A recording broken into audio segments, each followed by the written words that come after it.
And now we check back in with Paris Schutz, who joins us from Mason Park in north suburban Evanston. Paris. Yeah, Brandis, we're joined now by Kimone Hendricks. She is the CEO and founder of the group Evanston President Future. It's a group that, among other things, works with teen mothers and plans community events like next week's Juneteenth parade. Thanks for being out here with us. Absolutely. Thank you for inviting me. All right. Well, Juneteenth, June 19th. Remind us why that date is so important. Well, that date is important for a few reasons. You know, when Abraham Lincoln passed the Emancipation Proclamation, which was supposed to free all of the slaves in the United States, it was not until about 2.5 years after the Emancipation Proclamation, on June 19th, 1865, that Union soldiers had to march down to Texas, to Galveston, Texas, and spread the news that the enslaved people were now free. And they did things like wrote articles about it, posted the General Order Number 3 in different areas in the community so that all the enslaved people knew that they were free. And this was a really big community effort. It was something that, took place because of Black activists, because of white allies, and it took a big effort for this law that has been passed for 2.5 years now to finally be enforced in Texas, which was one of the most rebellious states. Right. And it's important because it's really America's true Freedom Day.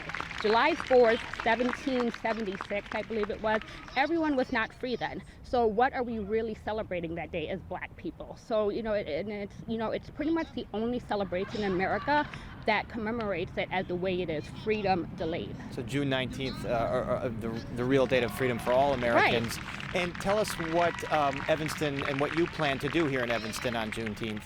So, we were initially planning a very large parade. I wanted to be as big as the 4th of July parade here in Evanston, but due to the pandemic, we had to switch it to a virtual parade.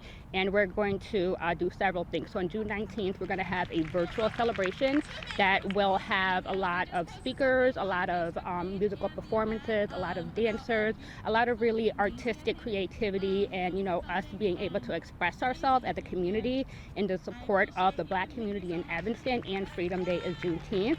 Then the next day, we're also going to have a community play reading of a really great play called Day of Absence, and it's directed by Tim Rose, who is the artistic director of Fleetwood Jourdain Theater right here in Evanston.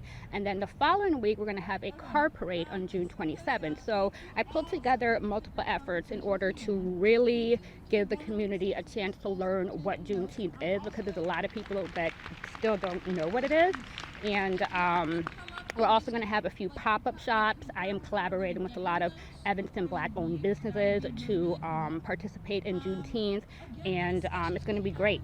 We're going to celebrate the whole month of June. And I'm assuming in future years you'll probably want to have a real outdoor Juneteenth parade like you intended to have this year. Do you see parallels to what's happening right now between Juneteenth and right now? Well, yeah, to me, Black people as a whole, we are still fighting for real freedom. Juneteenth happened 2.5 years after a law passed. To this day, we are still going through things like mass incarceration, the fact that, our prisons are, predominantly filled with Black and brown people. We are still having incidents like George Floyd and, a number of names. The list goes on, where police are killing our people. So in a sense, it's very relevant because we're still fighting for our freedom.